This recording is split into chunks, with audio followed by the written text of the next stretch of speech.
আমার বুবু একজন সুন্দরী এবং চরিত্রবান ছিলেন। আমার বুবু আমার লেখাপড়ার খরচ জোগাড় করার জন্য একটা বড় মালিকের বাসায় কাজ করতেন। একদিন মালিক বুবুকে ফ্রিজে রাখা খাবার খাওয়ালেন বুবুর অনিচ্ছায়। তারপর বুবু জ্ঞান হারিয়ে ফেলে। অজ্ঞান অবস্থায় মালিক বুবুর সাথে। বাকি ঘটনাটি গল্পতেই বলছি। আমার বুবুর যখন বিয়ে হয়ে যায় আমি তখন ক্লাস 9-এ পড়ি। স্কুল থেকে ফিরে শুনি আজ বুবুর বিয়ে। আব্বা আমাকে বললেন, শিবু ঢাকা থেকে মেহমানরা আসবে, তুই এক ছুটে বাজারে যা, আফজালকে বল তার ডেকোরেশনের চেয়ার পাঠাতে। আমি এক দৌড়ে বাজারে চলে গেলাম। আফজাল চাচাকে যখন সব বলছি, দুইটা প্রকাণ্ড গাড়িকে বাজার পেরিয়ে আমাদের বাড়ির দিকে যেতে দেখলাম। আফজাল চাচা বললেন, যাক রুনার অনেক ভালো ঘরে বিয়ে হলো, তোদের অবস্থা এইবার ফিরবে। বুবুর কি সত্যি ভালো বিয়ে হচ্ছে? আমি জানি না। আমি শুধু জানি বুবু চলে যাচ্ছে আমাদের বাসা থেকে। তারপর কি হবে? কে আমাদের খাবার রেঁধে দেবে? কে আমাকে চুপি চুপি তার মাটির ব্যাংক ভেঙে আমাকে মেলায় যাওয়ার টাকা দেবে? বুবুকে ছাড়া যে আমার জীবন চলতে পারে আমি সেটা কল্পনাও করতে পারি না।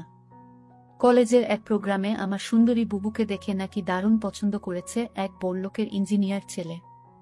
তার চাপে পড়েই তার পরিবার রাজি হয়েছে এই বিয়েতে। নইলে আমাদের মতো মধ্যবিত্ত ঘরে এত বড় আত্মীয় হওয়ার কথা না। সবাই বলাবলি করছে বুবুর কারণে এইবার আমাদের ভাগ্য ফিরবে। আমার জন্মের সময় আমার মা মারা যান, বুবুর বয়স তখন 8। আমার স্কুল শিক্ষক আব্বা আর বিয়ে করেননি, বুবুই মানুষ করেছে আমাকে। আমার জগত ঘিরে তাই আমার বুবু। বিয়ের আসরটা হয়ে গেল দায়সারা ভাবে। বিয়ে নাকি দুই পরিবারের বন্ধন, কিন্তু আমার সেটা মনে হলো না। পাত্রের বাবা সারাক্ষণ মুখ কালো করে রাখলেন। পাত্রের ছোট মামা আমাদের ঘর বাড়ি উঠান ঘুরে ঘুরে দেখলেন, মাঝে মাঝে নাক সিটকালেন, আমাকে ডেকে বললেন, তুমি কোনো ক্লাসে পড়ো? আমি কিছু বলার আগেই কেউ একজন বলল, শিবু পাইলট স্কুলে পড়ে, ফার্স্ট বয়, 5-এ বৃত্তি পেয়েছে, ক্লাস 9-এও পেয়েছে। আমার লজ্জা লাগলো, কিন্তু ছোট মামা শুধু একটু নাক সিটকালেন। সেদিন গাড়িতে ওঠার আগে বুবু যখন আমাকে জড়িয়ে ধরে নিঃশব্দে কাঁদছিল তখনও আমার কষ্ট লাগছিল। 3 দিন পর নতুন জামাইয়ের বউ নিয়ে নাই ওর আসা কথা। আব্বা পাড়া প্রতিবেশীদের নিয়ে রান্নাবান্নার আয়োজন করলেন। একটা গাড়ি ভাড়া করে নতুন জামাইকে আনতে পাঠালেন। গাড়ি ফেরত এলো। নতুন জামাই আসতে পারবে না, তার কোনো জরুরি কাজ পড়ে গেছে, পরে সময় করে আসবে। বুবু আসলো আরও মাস 3 পর। একটা সাদা রঙের গাড়ি থেকে বুবু নামল। আমি ছুটে গেলাম। আমি বুবুকে জড়িয়ে ধরতে গিয়েও থমকে গেলাম। গায়ে দামি ফিনফিনে শাড়ি, মুখে পার্লার থেকে করা করা মেকআপ, ব্ল্যাক করা বাঁকানো ভ্রু আর স্ট্রেট করা চুলে আমার বুবুকে কেন জানি হঠাৎ অচেনা লাগলো। আব্বা দৌড়ে এলেন, জামাই আসেনি? না আব্বা, সাইটের কাজে গেছে। বুবু আব্বাকে ধরে কিছুক্ষণ কাঁদল। আমি সারাদিন বুবুর আশেপাশে ঘুরঘুর করলাম, কিন্তু বুবুকে কেমন আনমনা দেখলাম। শুধু একবার আমাকে জিজ্ঞেস করল, শিবু পড়াশোনা করছিস তো ঠিকমতো? রাতে আমার ঘুম এলো না, বড্ড অভিমান হলো। বুবু অনেক বদলে গেছে। এই অল্প দিনে এত বদলে যেতে পারে মানুষ? বুবু 3 দিন থাকলো, শেষের দিন দুলাভাই এলেন বুবুকে নিয়ে যেতে। দুলাভাই দেখলাম বেশ গম্ভীর। আমাকে ডেকে বললেন, কি রে শিবু, পড়াশোনা করিস ঠিকমতো নাকি সারাদিন বাদরামি? আমি কিছু বললাম না। দুলাভাই আসার পর থেকেই বুবুর মুখটা কালো হয়েছিল, কারণও দেখলাম তার। আমাদের সামনেই কপাল কুঁচকে 2বার বুবুকে ধমক দিলেন দুলাভাই।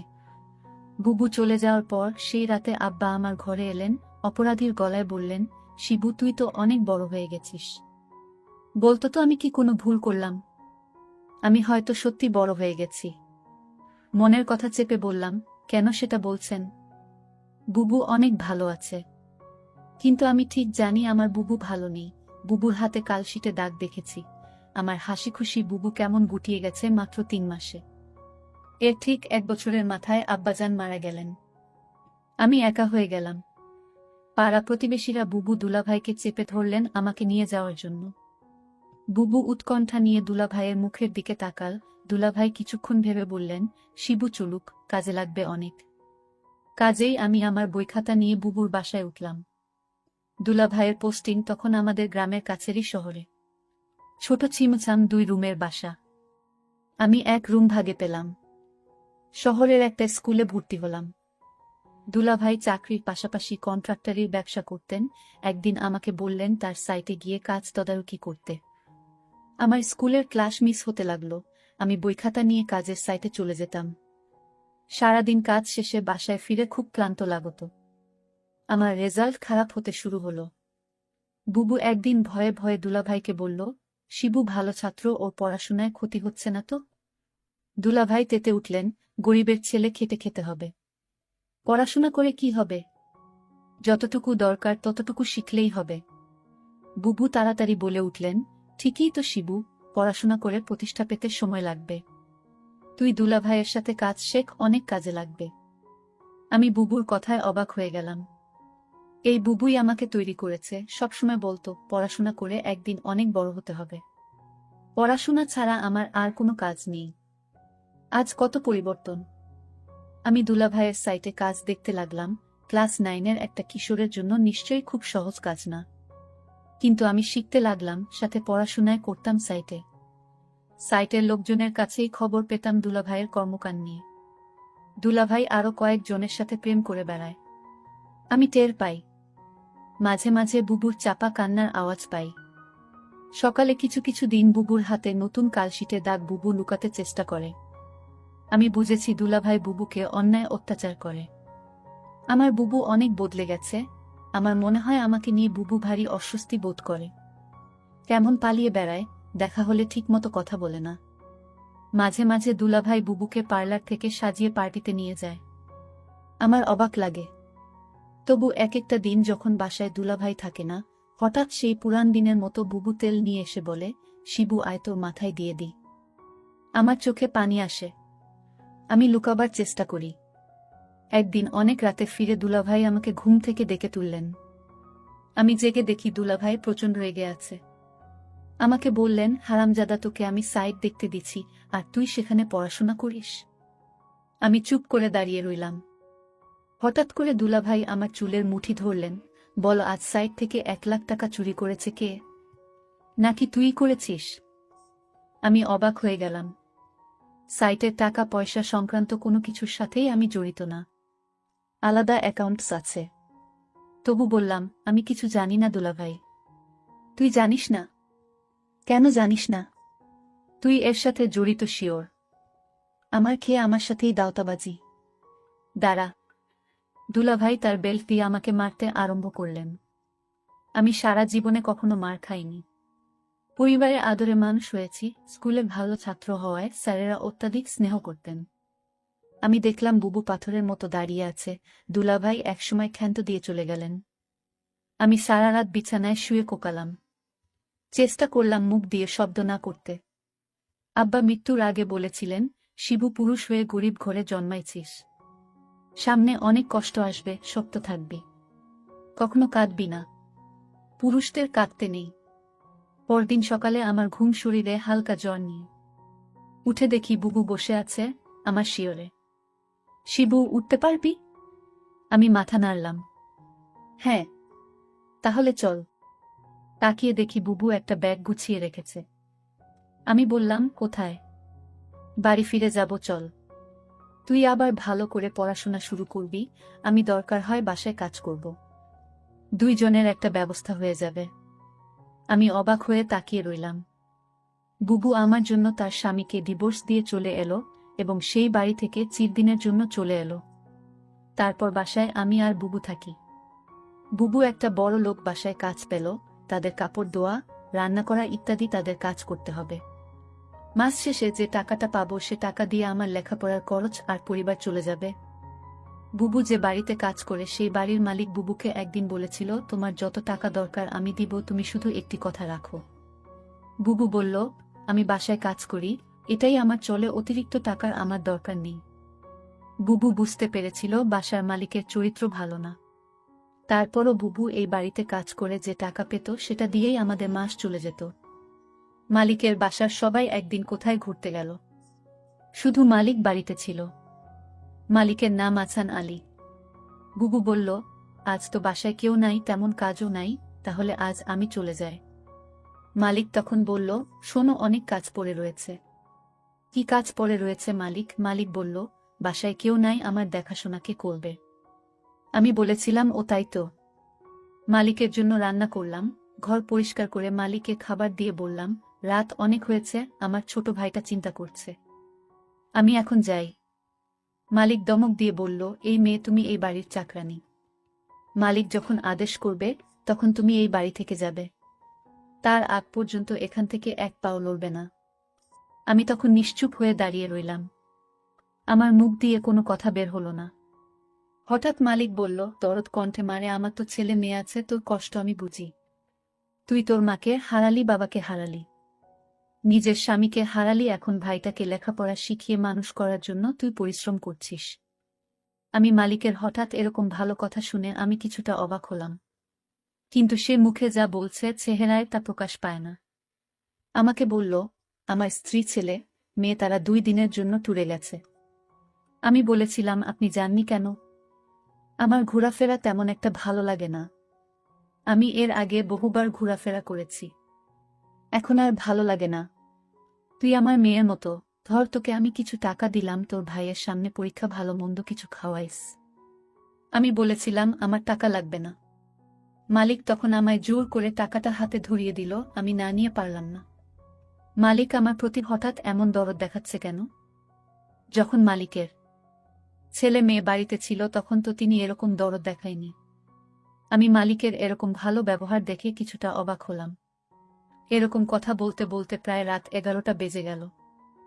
ওইদিকে আমার ভাই আমার জন্য চিন্তা করছিল। আমি মালিককে বলেছিলাম, এখন আমি যাই। সে তখন বলল, না, আজ তুমি যেতে পারবে না, এই বাড়ি তোমার পাহারা দিতে হবে। আমি বলেছিলাম, দেখুন সাহেব, আমার ডিউটি তো সকাল 6টা থেকে সন্ধ্যা 6টা পর্যন্ত। মালিক তখন আমাকে অবাক করে বলল, তাই বলে যদি আমার সমস্যা হলে তুমি দেখবে না? আমি তো তোমারে আমার মেয়ের মতোই দেখি। মালিকের কি উদ্দেশ্য ছিল আমি তা জানি না, তবে এইটুকু বলতে পারি মালিক তেমন ভালো না। তবে আজ আমার সাথে সে খুব ভালো ব্যবহার করল।